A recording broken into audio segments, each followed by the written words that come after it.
Hi friends, എൻ്റെ പുതിയ വീഡിയോയിലേക്ക് എല്ലാവർക്കും സ്വാഗതം. ആദ്യമായിട്ടാണ് നിങ്ങൾ എൻ്റെ ചാനൽ കാണുന്നതെങ്കിൽ ഉറപ്പായിട്ട് ലൈക്ക് ചെയ്യുക, ഷെയർ ചെയ്യുക, പിന്നെ സബ്സ്ക്രൈബ് ചെയ്യുക. അപ്പോൾ ഇന്നത്തെ നമ്മുടെ എംബ്രോയ്ഡറി ക്ലാസ്സിൻ്റെ 10ാമത്തെ ക്ലാസ്സാണ് ഇത്. കഴിഞ്ഞ ക്ലാസ്സുകളൊന്നും കണ്ടിട്ടില്ലാത്തവരാണെങ്കിൽ ഉറപ്പായിട്ട് നിങ്ങൾ അത് പോയി ഒന്ന് കാണുക, സപ്പോർട്ട് ചെയ്യുക. അപ്പോൾ ഇന്നത്തെ ക്ലാസ്സിൽ നമ്മൾ പഠിക്കാൻ പോകുന്നത് സാറ്റിൻ സ്റ്റിച്ചാണ്. ഈ സാറ്റിൻ സ്റ്റിച്ച് എന്ന് പറയുമ്പോഴത്തേക്ക് നമുക്ക് ഏത് ഡിസൈനും നമുക്കിത് ചെയ്യാൻ പറ്റും. ബോർഡറും അല്ലാതെ പൂക്കളും ചെടികളും എല്ലാം ഏത് ഡിസൈനും നമുക്ക് ഈ സാറ്റിൻ സ്റ്റിച്ച് വെച്ച് ചെയ്യാൻ പറ്റും. അപ്പോൾ അതെങ്ങനെയാണെന്ന് നോക്കാം. അതിനായിട്ട് നമ്മൾ ഇതേപോലെ ഒരു 2 ലൈൻ വരച്ചെടുത്തിട്ടുണ്ട്. ആ ലൈനിൻ്റെ ഈ സ്റ്റാർട്ടിങ്ങിൽ ഇതേപോലെ ഒന്ന് കുത്തുക. നേരെ ഓപ്പോസിറ്റുള്ള ലൈനിൽ സ്റ്റാർട്ടിൽ കുത്തുക. ഒരു മിനിമം അകലം വിട്ടിട്ട് വീണ്ടും മുകളിൽ കുത്തി താഴെ കുത്തുക. ഈ ഒരു അകലം വിടുന്നത് എന്താണെന്ന് വെച്ചാൽ നമ്മൾ ഈ സാറ്റിൻ സ്റ്റിച്ച് കറക്റ്റായിട്ട് ലെവലിൽ കിട്ടാൻ വേണ്ടിയിട്ടാണ്. ഈ കോണി പോകാതെ ഇതേപോലെ കറക്റ്റ് ഇങ്ങനെ എടുത്ത് ഇതേപോലെ ഒന്ന് താഴോട്ട് കുത്തുക. അപ്പോഴത്തേക്ക് നമുക്ക് സ്ട്രെയിറ്റ് ആയിട്ടുള്ള സ്റ്റിച്ച് കിട്ടും. അപ്പോൾ ഇങ്ങനെ കോണി പോകാതെ കറക്റ്റായിട്ട് കിട്ടുന്നതിന് വേണ്ടിയിട്ടാണ് നമ്മളൊരു ചതുരം പോലെ ഒരു ഗ്യാപ്പ് ഇട്ടിട്ട് ചെയ്യുന്നത്. അപ്പോഴത്തേക്ക് നമുക്ക് ചെയ്യാനും എളുപ്പമായിരിക്കും, ഫിനിഷിങ്ങും കിട്ടും. അപ്പോൾ അതിനാണ് ഈ ഒരു ലൈൻ, ഒരു നൂലവിടെ ഇട്ട് കൊടുക്കുന്നത്. അപ്പോൾ ആ ഒരു ഗ്യാപ്പ് നമുക്കൊന്ന് ഫില്ല് ചെയ്ത് കൊടുക്കാം. അത് കഴിഞ്ഞിട്ട് വീണ്ടും നമ്മളൊരു ഗ്യാപ്പ് ഇട്ട് കൊടുക്കുക, വീണ്ടും ആ ഗ്യാപ്പ് ഫില്ല് ചെയ്യുക. അങ്ങനെ സാറ്റിൻ സ്റ്റിച്ച് ചെയ്യുമ്പോഴാണ് ഒരു ഫിനിഷിങ് കിട്ടുന്നത്.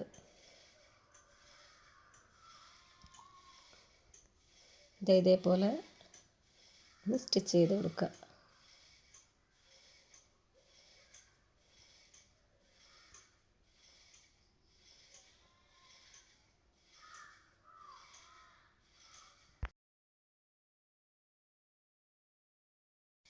കണ്ടോ, ഇതേപോലെ കറക്റ്റായിട്ടൊരു ഫിനിഷിങ് കിട്ടുന്നതിനാണ് നമ്മൾ ആ ഒരു ഗ്യാപ്പ് ഇട്ട് സ്റ്റിച്ച് ചെയ്യുന്നത്.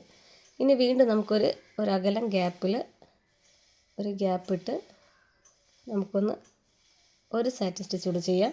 ഇനി ഈ ഹോൾ അത്രയും ഫില്ല് ചെയ്ത് കൊടുക്കാം.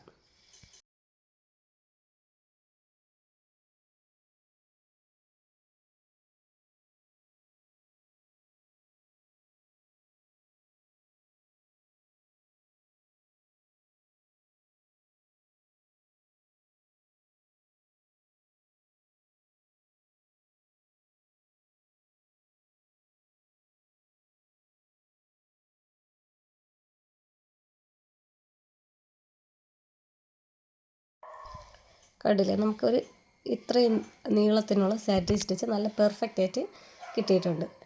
അപ്പോൾ ഇങ്ങനെ പെർഫെക്ഷൻ കിട്ടാൻ വേണ്ടിയിട്ടാണ് നമ്മളൊരു ചെറിയ ഗ്യാപ്പ് ഇട്ട് ചെയ്യുന്നത്. അല്ലാതെ നമ്മൾ ചെയ്ത് പോവുകയാണെങ്കിൽ മുകളിൽ കുത്തി അതേ ഭാഗത്തായിരിക്കില്ല നമ്മൾ താഴെ കുത്തുന്നത്. അപ്പോഴത്തേക്ക് ഈ കറക്റ്റ് ഒരു സ്ട്രെയിറ്റ് കിട്ടത്തില്ല. അപ്പോൾ ഇങ്ങനെ ചെയ്യാമെന്നുണ്ടെങ്കിൽ നല്ല പെർഫെക്റ്റ് ആയിട്ട് കിട്ടും. അപ്പോൾ ഇങ്ങനെയാണ് സാറ്റിൻ സ്റ്റിച്ച് ചെയ്യേണ്ടത്.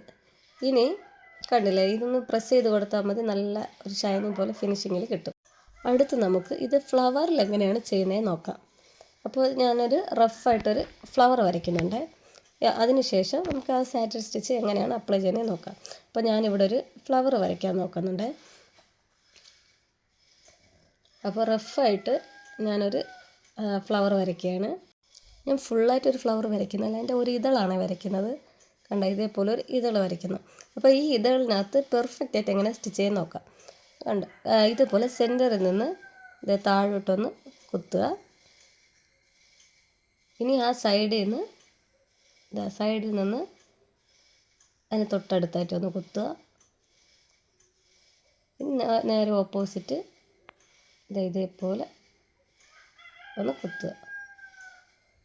ഇനി നമുക്ക് ഈ ഒരു ഗ്യാപ്പ് ഉണ്ടല്ലോ, ഈ ഗ്യാപ്പാണ് അടുത്ത് ഫില്ല് ചെയ്യാനുള്ളത്. അപ്പോഴത്തേക്കും നമുക്ക് നല്ല പെർഫെക്റ്റ് ആയിട്ടുള്ള ഒരു സ്റ്റിച്ച് കിട്ടും.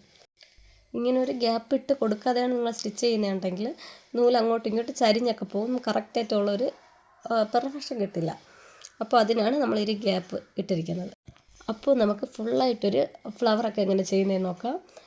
ഞാനൊരു പിക്ചർ ഇവിടെ എടുത്ത് വെച്ചിട്ടുണ്ട്. ആ പിക്ചറിൽ എങ്ങനെയാണ് ഈ സാറ്റിൻ സ്റ്റിച്ച് ചെയ്യുന്നതെന്ന് നോക്കാം. അപ്പോൾ അതിനായിട്ട് ഞാൻ എടുക്കുന്നത് ഈ പിക്ചറാണ്. ഇത് റഫായിട്ടാണ് ഞാൻ വരച്ചിരിക്കുന്നത്. ഇനി ഇത് തുണിയിൽ ഇതേപോലെ ഒന്ന് വരച്ചെടുക്കണം. ജസ്റ്റ് ഞാനൊരു ഔട്ട്ലൈൻ പോലെ ഒന്ന് വരച്ചെടുത്തതാണ്. അപ്പോൾ ഇതെങ്ങനെയാണ് ചെയ്യുന്നതെന്ന് നോക്കാം. അപ്പോൾ ഇങ്ങനൊരു സാറ്റിൻ ഫ്ലവർ നമ്മൾ ചെയ്തെടുത്തിട്ടുണ്ട്. കണ്ടില്ലേ, നല്ല ഭംഗിയായിട്ട് ആ ഫ്ലവേഴ്സും സ്റ്റെമ്മും ആ റിബണൊക്കെ കിട്ടിയിട്ടുണ്ട്. ഇതേപോലെ നിങ്ങളൊന്ന് ചെയ്ത് നോക്കുക. അപ്പോൾ കണ്ടില്ലേ, പിക്ചർ ഞാൻ വരച്ചത് ഇതാണ്. തുണിയിൽ ഞാൻ ഇങ്ങനെയാണ് ചെയ്തെടുത്തിരിക്കുന്നത്. ഫ്ലവറിന് ചെറിയ വ്യത്യാസങ്ങളൊക്കെ വന്നിട്ടുണ്ട്, എന്നിരുന്നാലും ഏകദേശം അതേപോലെയൊക്കെ ഞാൻ ചെയ്തെടുത്തിട്ടുണ്ട്. അപ്പോൾ നിങ്ങൾ ഇതേപോലെ ഒന്ന് ചെയ്ത് നോക്കുക. പിന്നെ എൻ്റെ വീഡിയോ ഇഷ്ടപ്പെട്ട് നിങ്ങൾ ലൈക്ക് ചെയ്യണം, ഷെയർ ചെയ്യണം, പിന്നെ സബ്സ്ക്രൈബ് ചെയ്യുക. അപ്പോൾ നമുക്ക് ഇതുപോലെ ഒരടുത്ത വീഡിയോയുമായിട്ട് ഉടനെ തന്നെ കാണാം. അതുവരേക്കും ടാറ്റാ.